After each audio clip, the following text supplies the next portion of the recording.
नमस्कार, भारत एक्सप्रेस देख रहे हैं आप। आपके साथ मैं हूं रोहित पोखरियाल।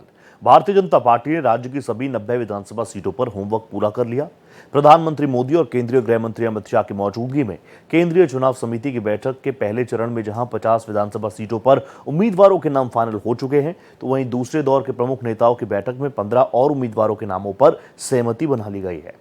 बाकी बची 25 विधानसभा सीटें ऐसी हैं जहां बीजेपी की ओर से कांग्रेस के उम्मीदवार और जातीय समीकरणों को ध्यान में रखते हुए पार्टी प्रत्याशी तय किए जाएंगे। इन सभी सीटों पर बीजेपी के पास 2 से 3 दावेदार हैं। पीएम मोदी की अगुवाई सीईसी ने 55 नामों पर मुहर लगाई।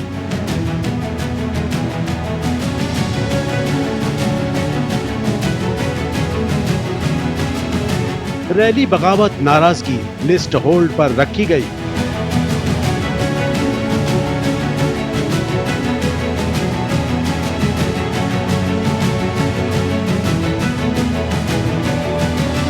चुनाव घोषणा के बाद पहली रैली शाह की मौजूदगी में शंखनाद।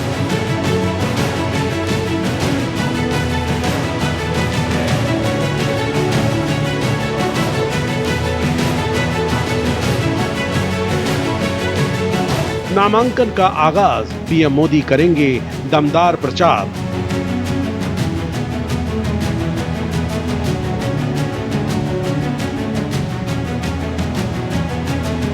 टिकट कटने की संभावना, 5 विधायकों ने दिल्ली में डेरा डाला।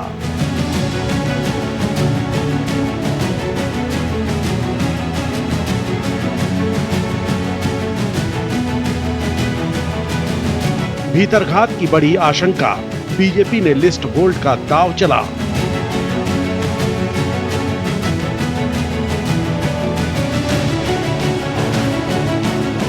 बड़ौली का चुनाव लड़ने से इनकार, योगेश्वर पहुंचे शाह के द्वार।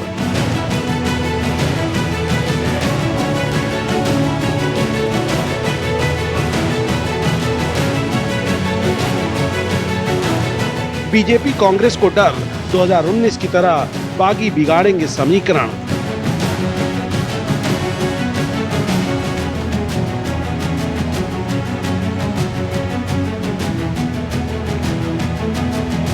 जेजेपी आप इनोलो तैयार, बागियों को टिकट देने को बेकरार।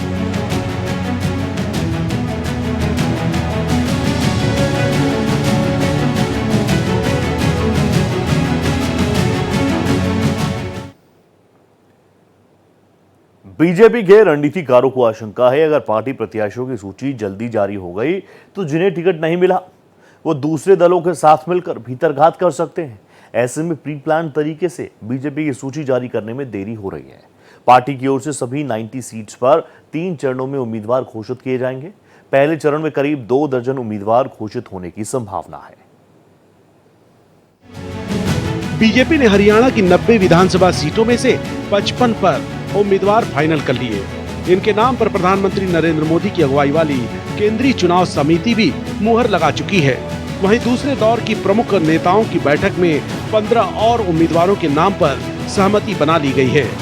बाकी बची 25 विधानसभा सीटें ऐसी हैं जहां बीजेपी की ओर से कांग्रेस के उम्मीदवार और जाति समीकरणों को ध्यान में रखते हुए पार्टी प्रत्याशी तय किए जाएंगे।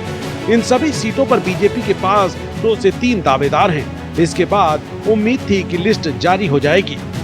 हालांकि बीजेपी के प्रदेश अध्यक्ष मोहन लाल बड़ौली ने यह कहकर सबको चौंका दिया कि अभी लिस्ट जारी होने में कुछ दिन और लगेंगे। ऐसे में सब तरफ एक बात की चर्चा है कि आखिर ऐन मौके पर ऐसी क्या बात हुई कि बीजेपी ने लिस्ट रोक ली। केंद्रीय चुनाव समिति की बैठक में सभी 90 की 90 विधानसभाओं पर कब्जा हुआ और उसको शॉर्ट लिस्ट कर लिया गया है। उससे अभी 2 दिन का समय और लगेगा। 2 दिन के बाद फिर दोबारा से बैठक होगी, तब उस पर निर्णय करेंगे। अभी किसी भी प्रकार का कोई भी निर्णय हुआ नहीं। बीजेपी सूत्रों के मुताबिक लिस्ट जारी करने में हो रही देरी की मुख्य वजह केंद्रीय गृह मंत्री अमित शाह की जिंद रैली रही। चुनाव की घोषणा के बाद बीजेपी की ये पहली रैली है। ऐसे में टिकट बंटवारा करने से पार्टी में बगावत नाराजगी का डर बना हुआ है, जिससे न केवल बीजेपी की ओपनिंग रैली में बगावत नाराजगी की सुर्खियां बनती, बल्कि रैली में ऐसे नेताओं की दूरी से भीड़ पर भी असर पड़ सकता था। आपको बता दें कि बीजेपी में 90 सीटों के लिए प्रदेश चुनाव समिति के पास 300 दावेदारों की लिस्ट पहुंची थी। ऐसे में 210 नेता नाराज या बागी होने के बजाय पार्टी के लिए काम करें। लिस्ट से पहले ये संदेश भी उन तक पहुंचाया जाना था। पीएम नरेंद्र मोदी के बाद शाह के अलावा कोई दूसरा नेता इसे बेहतर ढंग से नहीं कर सकता। शाह की रैली में भीड़ से बीजेपी विपक्ष को संदेश देना चाहती है कि भले ही उन्होंने 10 साल सरकार चलाई, लेकिन उनको अभी भी जनता का समर्थन है। लिस्ट आने के बाद भीड़ घटती तो इससे बीजेपी के खिलाफ एंटी इनकम्बेंसी का माहौल भुनाने के लिए विरोधियों को और मौका मिल सकता है, जिसे केंद्रीय नेतृत्व भाप चुका है। वहीं राज्य के पूर्व गृह मंत्री अनिल विज ने कहा कि जो 55 नाम फाइनल हुए हैं वो चुनाव जीतने वाले हैं। लिस्ट देखकर सभी कहेंगे कि बीजेपी डंके की चोट पर चुनाव जीतने जा रही है। बाकी नामों पर भी जल्द फैसला हो जाएगा। जब केंद्रीय नेतृत्व चाहेगा लिस्ट जारी हो जाएगी। देखिए, 55 नाम चुनाव जीतों की लिस्ट है और वो नाम देख के आप भी कहेंगे कि भारतीय जनता पार्टी डंके की चोट पर चुनाव जीतने जा रही है। बाकी नामों का भी जल्दी फैसला हो जाएगा। लिस्ट तो शायद देखो जब केंद्रीय नेतृत्व चाहेगा वो आउट करेगा, लेकिन बीजेपी तीसरी बार फिर जीतेगा। बता दें, नामांकन शुरू होते ही प्रधानमंत्री नरेंद्र मोदी भी हरियाणा आएंगे। बीजेपी का हरियाणा नेतृत्व प्रधानमंत्री की 4 रैलियां करवाने की तैयारियों में है। इनमें एक रैली अहीरवाल बेल्ट, दूसरी जीटी रोड बेल्ट, तीसरी रोहतक और चौथी रैली हिसार या सिरसा में कराई जाएगी। वहीं बीजेपी के उम्मीदवारों के नामांकन में बड़े चेहरे दिखेंगे, जिनमें सीएम नायब सैनी से लेकर केंद्रीय मंत्री मनोहर लाल खट्टर, केंद्रीय राज्य मंत्री राव इंद्रजीत और केंद्रीय राज्य मंत्री कृष्णपाल गुर्जर उम्मीदवारों के साथ नजर आएंगे। अगर कोई राज्यसभा सांसद चुनाव न लड़ा तो वो भी अपने आधार वाले इलाकों में उम्मीदवारों के साथ नजर आएंगे, ताकि बीजेपी उम्मीदवार के पक्ष में माहौल बनाया जा सके। बीजेपी की लिस्ट भले ही न आई हो, लेकिन नाराजगी दिखनी शुरू हो गई है। बड़ौदा से 2 बार चुनाव हारे पहलवान योगेश्वर दत्त तो सीधे दिल्ली पहुंच गए। उन्होंने इस बार सोनीपत के गोहाना से दावेदारी ठोक दी। योगेश्वर ने कहा कि मैं वहां से चुनाव लड़ना चाहता हूं। सूत्रों के मुताबिक योगेश्वर तक ये बात पहुंच चुकी थी कि लगातार 2 विधानसभा चुनाव हारने के बाद उनको इस बार टिकट नहीं मिल रही है। देखिए, मैं गोहाने के को लेके मैंने अपने जो हमारे संगठन है, जो हमारे मुख्यमंत्री जी हैं, जो संगठन में जो हमारा राष्ट्रीय ऊपर जो हैं जो संगठन में हैं, सबको मैंने अपने गोहाने की सजताई हो रही है कि भाई एक खिलाड़ी हूँ, मैं ओलंपिक मेडलिस्ट हूँ, पहले भी चुनाव लड़ा भारतीय जनता पार्टी से, और इस बार चुनाव का टाइम है तो हम चाहते हैं कि गोहाना से हमें मौका मिले और हम लड़े उसके लिए। अच्छा, गोहाना से आप लड़ना चाह रहे हैं, लेकिन कल अगर देखा जाए तो कल सीईसी हो गई है, तो क्या आपको आश्वासन मिला है? देखिए, वो अभी भविष्य अगर में क्या होता है, पर हमारी है कि हमें गोहाना से लड़ने के लिए हमने अपनी जाहिर की है। बीजेपी के प्रदेश अध्यक्ष को इस बार संगठन के लिए कुर्बानी देनी पड़ी है। बड़ौली को बीजेपी ने पार्टी के एक व्यक्ति एक पद की नीति की वजह से टिकट नहीं दी। बड़ौली 2019 में सोनीपत की राई सीट से विधायक चुने गए थे। हालांकि बड़ौली ने खुद ही चुनाव लड़ने से इनकार करने की बात कही। बड़ौली ने कहा कि संगठन प्रमुख होने के नाते उनका काम सभी 90 सीटों पर चुनाव लड़वाना रहेगा। प्रधानमंत्री नरेंद्र मोदी ने हरियाणा बीजेपी के सभी प्रमुख नेताओं से कहा कि वे 25 से 40 विधानसभा सीटों पर मंथन करने के बाद अपनी तरफ से सिंगल नाम का पैनल बनाकर लाएं। सिंगल पैनल वाली 40 सीटों पर भी नेताओं से रिपोर्ट ली जाएगी। आपको बता दें, बीजेपी की ओर से सभी 90 सीटों पर 3 चरणों में उम्मीदवार घोषित किए जाएंगे। पहले चरण में करीब 2 दर्जन उम्मीदवार घोषित होने की संभावना है। टिकट कटने की आशंका के चलते बीजेपी विधायकों में हड़कंप मचा हुआ है। 5 विधायक तो दिल्ली में डेरा डालकर पहुंच चुके हैं, बैठ चुके हैं। दक्षिण हरियाणा में केंद्रीय राज्य मंत्री राव इंद्रजीत के बड़े दखल के बाद कई विधायकों के टिकट पर खतरा आ चुका है। इस बीच कोई अपनी सीट बदलने की मांग कर रहा है तो कोई नेता विधानसभा सीट से बाहर के लीडर की उम्मीदवारी का विरोध कर रहा है।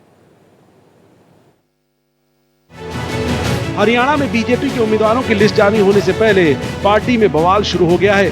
दक्षिण हरियाणा में केंद्रीय राज्य मंत्री राव इंद्रजीत के बढ़े दखल के बाद कई विधायकों की टिकट पर खतरा आ गया है। इनमें पटौदी से सत्यप्रकाश जरावता, गुरुग्राम से सुधीर सिंगला और कोसली से लक्ष्मण यादव का नाम शामिल है। विधायक लक्ष्मण यादव ने टिकट पर तलवार लटकने की चर्चा के बीच केंद्रीय मंत्री मनोहर लाल खट्टर से मुलाकात की। यादव ने कहा कि उन्हें कोसली की जगह रेवाड़ी सीट दी जाए। वहीं अटेली से विधायक सीताराम यादव की भी टिकट कट सकती है। यहाँ से राव इंद्रजीत की बेटी आरती राव की टिकट फाइनल हो गई है। बावल सीट से भी बनवारी लाल की टिकट खतरे में है। इस सीट पर राव इंद्रजीत ने डॉक्टर संजय मेहरा का नाम दिया है। वहीं टिकट कटने की संभावना को देखते हुए लक्ष्मण यादव समेत कई विधायकों ने दिल्ली में डेरा डाला है। इससे पहले बीजेपी के पूर्व सांसद डॉक्टर अरविंद शर्मा और सुनीता दुग्गल को टिकट मिलने की संभावना के बीच लोकल लीडरों ने विरोध करना शुरू कर दिया। रतिया में विधायक लक्ष्मण नापा और बीजेपी जिला अध्यक्ष बलदेव ग्रोहा ने कहा कि अगर सुनीता को टिकट मिली तो वे खुलकर विरोध करेंगे। इसके अलावा मुख्यमंत्री नायब सैनी के चुनाव लड़ने को लेकर खुद सैनी और प्रदेश अध्यक्ष मोहनलाल बड़ोली में मतभेद सामने आए। पहले बड़ोली ने कहा सैनी लाडवा सीट से चुनाव लड़ेंगे। इसके बाद शाम को नायब सैनी ने कहा मैं करनाल से ही चुनाव लड़ूंगा। उनका भरपूर आशीर्वाद है, भरपूर सहयोग है। मैं प्रणाम करता हूं इस करनाल की भूमि को। ये मेरे लिए परम सौभाग्य की बात है कि मुझे करनाल के लोगों का खूब आशीर्वाद मिला और आगे भी मिलेगा, ये मुझे पूर्ण विश्वास है। और मैं धन्यवाद करूंगा आज रोड शो के अंदर जो जोश, जो उत्साह, आज लोगों का प्यार और कार्यकर्ताओं का उत्साह और जोश देखने को मिला है। ये मैं पूर्ण विश्वास के साथ आज कह सकता हूं कि हरियाणा में भारतीय जनता पार्टी की सरकार बहुत बड़े मैंडेट के साथ तीसरी बार बनने जा रही है। 4 तारीख को जब रिजल्ट आएगा, भारतीय जनता पार्टी की सरकार तीसरी बार आदरणीय नरेंद्र मोदी जी के नेतृत्व के अंदर यहाँ पर बनेगी और ये डबल इंजन की सरकार आदरणीय प्रधानमंत्री जी के साथ मिलकर के जो हरियाणा के विकास की गति है, उस गति को और बढ़ाते हुए विकसित भारत में हरियाणा अपना प्रमुख भूमिका देगा। मैं धन्यवाद करूंगा सभी कार्यकर्ताओं का और करनाल के लोगों का कि जिन्होंने इस शोभा यात्रा में भरपूर आशीर्वाद और सहयोग दिया है। मुझे पूर्ण विश्वास है कि आगे भी करनाल के लोगों का हमें ऐसे ही आशीर्वाद और प्यार मिलता रहेगा। रतिया विधानसभा सीट पर सिरसा से पूर्व सांसद सुनीता दुग्गल के चुनाव लड़ने की चर्चा है। यहाँ बीजेपी के लक्ष्मण नापा विधायक हैं। लक्ष्मण नापा और जिला अध्यक्ष बलदेव ग्रोहा ने स्थानीय वर्करों के साथ मीटिंग की। मीटिंग में निर्णय लिया गया कि रतिया से स्थानीय नेता को ही टिकट दी जाए। यदि बाहरी उम्मीदवारों को टिकट दी गई तो उसका खुलकर विरोध किया जाएगा। मीटिंग के बाद एक लेटर भी जारी किया गया है जिसमें 3 स्थानीय नेताओं के नाम रखे गए। इन तीनों नेताओं को ही टिकट का दावेदार बताया गया है। इनमें विधायक लक्ष्मण नापा, जिला अध्यक्ष बलदेव ग्रोहा के साथ साथ बीजेपी नेता मुख्तार सिंह बाजीगर का नाम शामिल है। साथ ही इस पत्र पर तीनों नेताओं के हस्ताक्षर भी करवाए गए। देखिए 90 विधानसभा वाली हरियाणा में लगता है कि 4 मंत्रियों के टिकट कट सकते हैं, जो सूत्रों से खबर आ रही है। 20 विधायकों के भी टिकट पर कैंची चल सकती है, इसकी भी संभावना दिख रही है। अब बीजेपी का जो वहाँ का स्थानीय नेतृत्व होगा, निश्चित रूप से केंद्रीय नेतृत्व से बात किया होगा, जो फीडबैक उनके पास हो कि कितने विधायकों को अगर फिर से हम टिकट देते हैं तो हमारे प्रतिद्वंदी जो हैं वो चुनाव में बाजी मार ले जाएंगे और हम पिछड़ जाएंगे। क्यों न नए उम्मीदवार पर दाव लगाया जाए। और बीजेपी ये प्रयोग करते रही। गुजरात में तो उन्होंने पूरा मंत्रिमंडल ही बदल दिया था। तो ये नए पुराने वाली बात का प्रयोग बीजेपी खूब करते रही है और इस बार भी करेगी। चर्चा तो यहाँ तक है कि कुछ लोकसभा के सीटें जीतने वाले उम्मीदवार को भी इस बार पार्टी चुनाव जीतने के लिए उम्मीदवार बना सकती है। तो कई तरह के कयास हैं। इसलिए जो लोग हैं जिनके खिलाफ एंटी इनकम्बेंसी है, मुखरता से जनता उनके टिकट को लेकर के विरोध कर रही है, उनके टिकट कट सकते हैं। वो टिकट 20 के हों, 25 के हों, ये तो सूत्रों से खबर आ रही है। मंत्री जो 3-4 हैं उनके नामों की भी चर्चा है कि हो सकता है कि उनको भी टिकट से वंचित कर दिया जाए। रोहतक से पूर्व बीजेपी सांसद डॉक्टर अरविंद शर्मा की गोहाना से चुनाव लड़ने की चर्चा है। उनके यहां से चुनाव लड़ने की चर्चा के बाद शुक्रवार को गोहाना में बीजेपी वर्करों ने अरविंद शर्मा का पुतला फूंका। यही नहीं, कुछ नेता विरोध करने के लिए दिल्ली स्थित हरियाणा बीजेपी के इंचार्ज केंद्रीय मंत्री धर्मेंद्र प्रधान के घर तक पहुंच गए। उनका कहना है कि गोहाना विधानसभा से लगातार बाहरी प्रत्याशियों को उम्मीदवार बनाने का काम चल रहा है। इनमें राज्यसभा सांसद रामचंद्र जांगड़ा, पूर्व सांसद रमेश कौशिक के भाई देवेंद्र कौशिक और पूर्व सांसद अरविंद शर्मा का नाम है। देखिए, सीटों के घमासान को लेकर के अभी लिस्ट जो कहा जा रहा है कि 55 सीटों पर नाम फाइनल हो चुका था, फिर भी लिस्ट को जारी करने से भाजपा ने रोक दिया है। 1-2 दिनों में चीज़ें फाइनल की जाएंगी। और जो एक जानकारी ये भी सूत्रों से मिल रही है कि ये लिस्ट 2-3 चरणों में जारी होगी। पहले चरण में वैसे लिस्ट जारी होंगे जिन सीटों पर कोई विवाद नहीं, मतलब कि केंद्रीय नेतृत्व अगर कोई फैसला लेती है तो अन्य कैंडिडेट की दावेदारी नहीं होगी, वैसे लिस्ट को जारी की जाएगी। दूसरी सीट जिन पर कम से कम घमासान हो या दावेदारी की बात हो, और फिर अंत में तीसरी लिस्ट जारी करके वो अपनी सूची को पूरा करेंगे। हालांकि आज अमित शाह की जो रैली है जिंद में, उस रैली का इंतजार किया जा रहा है। अमित शाह अपने कार्यकर्ताओं को, अपने पार्टी के वर्कर को किस तरह से एड्रेस करते हैं, क्या मैसेज जाता है, तो हर तरह के जो आपसी प्रतिद्वंदिता है उस पर विराम लगा करके ही बीजेपी लिस्ट जारी करना चाहती है। मेरी जो जानकारी है कि इसी वजह से अभी लिस्ट पर विराम लगा दिया गया है और एक रणनीति के तहत कि ये लिस्ट एक बार में नहीं बल्कि 3 बार 4 बार में जारी किया जाए, ताकि विवाद कम से कम हो और लोगों को बागी होने का कम से कम गुंजाइश न। आपको बता दें, हरियाणा विधानसभा चुनाव में बीजेपी और कांग्रेस मुख्य पार्टियां हैं। ऐसे में क्षेत्रीय दल इन दोनों ही दलों के बागियों पर नजर बनाए हुए हैं। जब पार्टियां टिकट बांट देंगी तो ऐसे में कई लोगों की नाराजगी तो जाहिर है। बस क्षेत्रीय दलों को ऐसे ही बागियों की तलाश है ताकि दोनों दलों का खेल बिगाड़ा जा सके। बीजेपी कांग्रेस के असंतुष्ट बागी जेजेपी, आम आदमी पार्टी इन दोनों का दामन थाम सकते हैं, जो वोट कटवा का काम कर सकते हैं। जेजेपी का ये प्रयोग साल 2019 विधानसभा चुनाव में काफी सफल रहा था, इसलिए बीजेपी कांग्रेस को ऐसे बागियों से बचने की जरूरत है। हरियाणा के विधानसभा चुनाव में टिकट वितरण से पहले भारतीय जनता पार्टी में घमासान मचा हुआ है। बीजेपी के गढ़ कहे जाने वाले अहिरवाल बेल्ट में इसका असर सबसे अधिक है।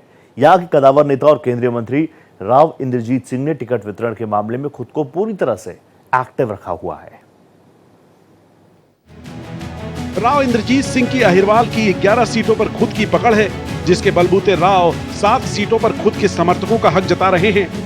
इसमें रेवाड़ी, कोसली, बावल, नारलोल, अटेली, पटौदी और गुरुग्राम सीट शामिल है। केंद्रीय नेतृत्व 5 सीटों कोसली, अटेली, रेवाड़ी, पटौदी और बवाल पर उनकी रजामंदी से कैंडिडेट उतारने के लिए तैयार है, लेकिन राव अपने उन राजनीतिक धूर विरोधियों को निपटाने के लिए कुछ और भी शर्त रख रहे हैं। बीजेपी शीर्ष नेतृत्व जिन्हें मजबूत कैंडिडेट बांधकर चुनावी मैदान में उतारने के लिए तैयार है, वो अहिरवाल की 3 सीटें हैं। इन सीटों पर राव इंद्रजीत चाहते हैं कि उनकी पसंद और संगठन दोनों को तवज्जो मिले। राव इंद्रजीत सिंह की नाराजगी की पहली वजह उनकी बेटी आरती राव की टिकट को लेकर मानी जा रही थी, लेकिन हकीकत ये है कि पार्टी नेतृत्व ने शुरू से ही आरती राव को टिकट देने में कोई संकोच नहीं रखा। राव इंद्रजीत सिंह की असली लड़ाई अहिरवाल बेल्ट में अपने राजनीतिक विरोधियों को निपटाकर ज्यादा से ज्यादा अपने समर्थकों को टिकट दिलाने की रही है। बीजेपी से जुड़े सूत्रों के मुताबिक अगर राव इंद्रजीत सिंह की नाराजगी नहीं होती तो 27 या 28 अगस्त को ही कैंडिडेट की पहली लिस्ट जारी हो सकती थी। राव की नाराजगी को बीजेपी ने पहले ही भांप लिया था और उसके बाद राव को तवज्जो दी गई। सूत्र ये भी बताते हैं कि जिन सीटों पर राव इंद्रजीत सिंह ने अपने समर्थकों के लिए टिकट मांगी, उन पर उन्होंने जीत की गारंटी भी पार्टी नेतृत्व को दे दी है। अहिरवाल बेल्ट की 2 सीटें राव इंद्रजीत की साख का सवाल बनी हुई है। इनमें एक पटौदी और दूसरी बावल सीट है। ये दोनों ही सीटें अनुसूचित जाति के लिए रिजर्व हैं और इन पर रामपुरा हाउस यानी राव इंद्रजीत सिंह के परिवार का दबदबा रहा है। नारनौल, बावल, कोसली, पटौदी ऐसी सीट हैं जहां पर मौजूदा विधायकों की टिकट कटना लगभग तय माना जा रहा है। राव इंद्रजीत सिंह की इन चारों ही सीटों पर खास रुचि है। पिछले दिनों गुरुग्राम में हुई बीजेपी की मीटिंग में 90 सीटों के कैंडिडेट को लेकर लंबी चर्चा हुई थी, लेकिन राव इंद्रजीत सिंह अपने समर्थकों का पैनल में नाम ही नहीं होने से नाराज हो गए थे, जिसके बाद पूरे मामले में शीर्ष नेतृत्व ने हस्तक्षेप किया। राव इंद्रजीत सिंह ने वीटो पावर का इस्तेमाल कर न केवल अपने समर्थित नेताओं के नाम पैनल में शामिल कराए, बल्कि एक दिन पहले केंद्रीय चुनाव समिति की बैठक में इन नामों पर चर्चा भी हुई। बीजेपी की तरफ से हरियाणा की 90 सीटों में से 55 सीटों पर उम्मीदवार के नाम लगभग फाइनल कर लिए गए हैं। इनमें अहिरवाल बेल्ट में राव इंद्रजीत सिंह की पसंद के कुछ कैंडिडेट भी शामिल है। हालांकि उम्मीदवारों की लिस्ट को अमित शाह की रैली के चलते रोका गया है। देखिए, अहिरवाल बेल्ट में 3 लोकसभा की सीटें आती हैं और 11 विधानसभा की सीटें आती हैं और इसमें हमेशा बीजेपी मजबूत रही है। तो राव इंद्रजीत सिंह की भूमिका इस बार भी होगी और निश्चित रूप से जहां बीजेपी 11 जो विधानसभा की सीटें हैं उसमें 10 सीटों पर हमेशा मजबूत दिखी है। तो अहिरवाल सीट पर तो प्रभाव है और इस बार भी जो चुनाव में परिणाम है अहिरवाल बेल्ट ने अच्छा दिया है, तो राव इंद्रजीत सिंह का प्रभाव से इनकार नहीं किया जा सकता है और वह क्षेत्र कहीं ना कहीं से बीजेपी के प्रति प्रो लगता है। तो अब एंटी इनकम्बेंसी उसको कितना कमज़ोर कर पाती है ये तो वक्त बताएगा या चुनाव के समय और बेहतर इसकी समीक्षा की जा सकती है। लेकिन इस सच्चाई को स्वीकार करना होगा कि अहिरवाल बेल्ट जिसमें लोकसभा और विधानसभा में बीजेपी को बढ़त मिलते रही है, इस बार भी राव इंद्रजीत सिंह का कितना प्रभाव रहता है ये तो वक्त बताएगा।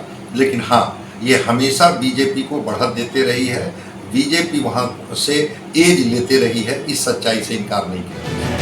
गुरुग्राम जिले की बादशाहपुर सीट भी अहिरवाल बेल्ट में ही आती है। इस सीट पर पूर्व मुख्यमंत्री मनोहर लाल खट्टर और वर्तमान सीएम नायब सैनी के सबसे करीबी राव नरबीर सिंह प्रबल दावेदार माने जा रहे हैं। इसके अलावा खट्टर के पूर्व ओएसडी जवाहर यादव, मनीष यादव भी टिकट मांग रहे हैं। लेकिन राव इंद्रजीत सिंह इस सीट पर खुद के समर्थक नेता को चुनावी मैदान में उतारने के मूड में हैं। गुरुग्राम में हुई बैठक में बीजेपी पार्लियामेंट्री बोर्ड की सदस्य और पूर्व सांसद सुधा यादव द्वारा सीनियर नेताओं के सामने राव नरबीर सिंह के खिलाफ अनुशासनात्मक कार्रवाई की मांग उठाना उनके लिए काफी फायदेमंद रहा।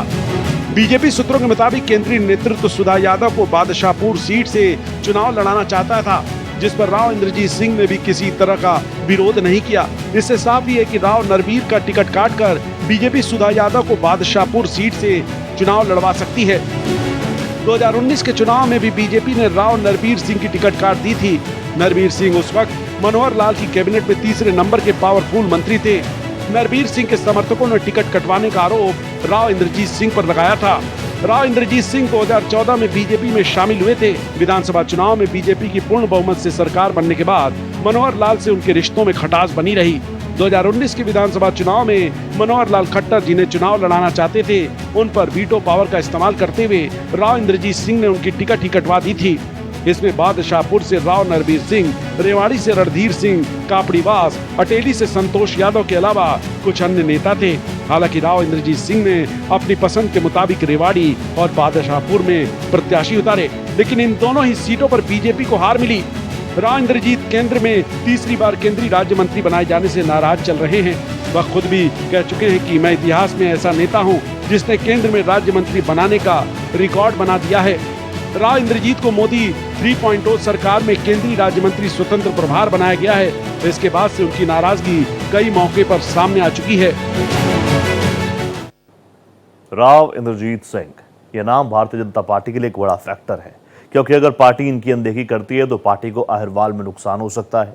ऐसे में जब बीजेपी के लिए हरियाणा में एक एक सीट महत्वपूर्ण है, तब क्या अहिरवाल में किसी एक नेता को फ्री हैंड देकर पार्टी आगे बढ़ेगी या फिर कोई सुलह का फॉर्मूला निकलेगा? ये पूरा मसला तभी साफ होगा जब बीजेपी के उम्मीदवारों के नाम सबके सामने आ जाएंगे। इसी के साथ इस खास पेशकश में फिलहाल इतना ही। दीजिए इजाजत, नमस्कार।